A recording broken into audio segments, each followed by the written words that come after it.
Everyone, मैं हूँ विधि और आज फिर से मैं लेकर आ गई हूँ 5 मिनट मोटिवेशन, जिसमें मैं बात करती हूँ कोई बहुत ही मोटिवेटिंग लाइफ चेंजिंग इंसिडेंट्स के बारे में या फिर सुनाती हूँ आपको मोटिवेशनल शॉर्ट स्टोरीज। तो चलिए सुनते हैं आज की स्टोरी। एक लड़की थी जो अपनी जॉब के साथ साथ हायर एजुकेशन भी परस्यू कर रही थी। कुछ टाइम से उसे ऐसा महसूस होने लगा था कि कंटिन्यूस उसकी लाइफ में कोई ना कोई प्रॉब्लम्स चल ही रही थी। चाहे कभी जॉब में प्रॉब्लम आ जाए, कभी पढ़ाई में प्रॉब्लम हो। परेशान हो गई थी वो अपनी लाइफ की स्ट्रगल्स से। एक दिन जाकर अपने पिताजी से बोली, अब मैं परेशान हो गई हूँ, अब मैं जॉब भी छोड़ना चाहती हूँ, पढ़ाई भी आगे नहीं करूंगी, सब कुछ छोड़ देना चाहती हूँ। हमेशा लाइफ में मुझे ही स्ट्रगल करना पड़ता है, सारी स्ट्रगल। उस लड़की के पापा एक शेफ थे। उन्होंने कुछ नहीं बोला, सारी बातें सुनी बेटी की, ये भी नहीं कहा कि ये मत करो वो मत करो, कुछ भी नहीं कहा। सिर्फ उसे किचन में ले गए और वहां जाके उन्होंने 3 बड़े बड़े बर्तन लिए और तीनों को गैस पर रख दिया पानी भरकर। और फिर एक प्लेट में एक पोटैटो लिया, एक एग लिया और कुछ कॉफी बीन्स लिए। एक बर्तन में जो बॉईल करने रखा हुआ था उसमें पोटैटो डाला, एक में एग डाला और तीसरे वाले में ग्राउंडेड कॉफी बीन्स डाले और फिर उसे बॉईल होने दिया। 20 मिनट्स तक कंटिन्यूसली तीनों चीजों को उन्होंने बॉईल होने दिया। बेटी शांति से देखती रही, पर धीरे धीरे उसका पेशेंस खत्म हो रहा था। उसे गुस्सा आ रहा था कि ये क्या कर रहे हैं अभी।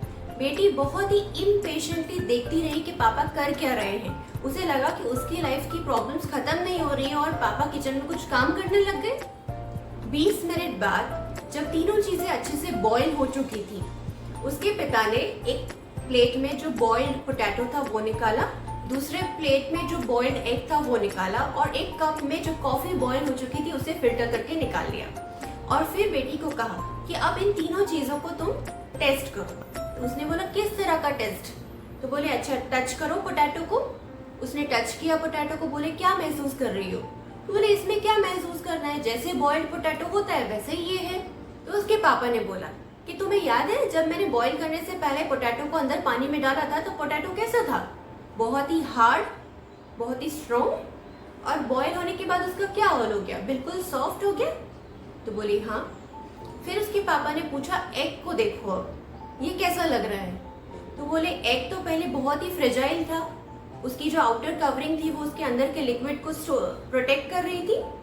और अब क्या हुआ? तो अब बोल रही है कि पूरा एग हार्ड हो चुका है, पहले के कंपैरिजन में काफी स्ट्रॉन्ग बन चुका है बॉईल होने के बाद। और तीसरे में जब उसके पिता ने बोला कि अब इस कॉफी को टेस्ट करो, तो जैसे ही उसने कॉफी को टेस्ट किया उसका मूड बहुत ही अच्छा हो गया, क्योंकि कॉफी की अरोमा, उसकी स्मेल, उसका फ्लेवर इतना रिफ्रेशिंग था कि उसके मुंह पर एक मुस्कान आ गई।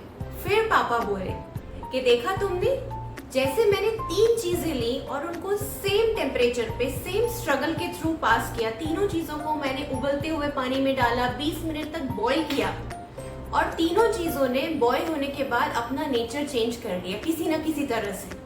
जो आलू था वो बॉईल होने से पहले बड़ा स्ट्रॉन्ग और हार्ड था और बॉईल होने के बाद कैसा हो गया? बिल्कुल सॉफ्ट। जो एग था वो बहुत ही फ्रेजाइल था बॉईल होने से पहले और बॉईल होने के बाद कैसा हो गया? वो भी हार्ड हो गया।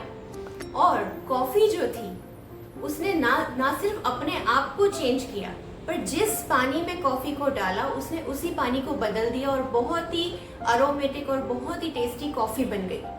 तो इससे हमें क्या सीख मिलती है? लाइफ में स्ट्रगल्स तो बहुत आएंगी, पर हम पर डिपेंड करता है कि हम रिएक्ट कैसे करते हैं। हमें एक पोटैटो की तरह रिएक्ट करना है, बिल्कुल वीक बन जाना है स्ट्रगल्स आने के बाद, या फिर हमें कॉफी बन के बाहर निकलना है कि हम न सिर्फ अपने आप को स्ट्रगल से बचाएं, पर उससे उभर कर बाहर आए और अपने आसपास के जितने भी लोग हैं उनकी लाइफ में भी खुशियां घोल दें। सो फ्रेंड्स, आज की स्टोरी यही समाप्त होती है। आई होप कि आपने पता लगा लिया होगा कि आप कौन सी कैटेगरी में आते हैं। आप एक पोटैटो की कैटेगरी में आते हैं, या फिर एक एग की कैटेगरी में आते हैं, या फिर आप कॉफी बीन्स की कैटेगरी में आते हैं। आई होप कि हम सभी लोग कॉफी बीन्स की कैटेगरी में आए और अपने लाइफ को स्ट्रगल से हारने ना दें, स्ट्रगल से उभर कर बाहर आए और निखर कर बाहर आए और अपनी लाइफ को ब्यूटीफुल बना दें।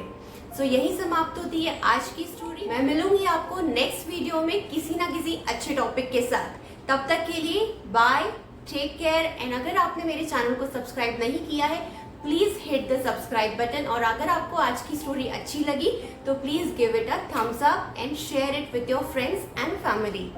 बाय.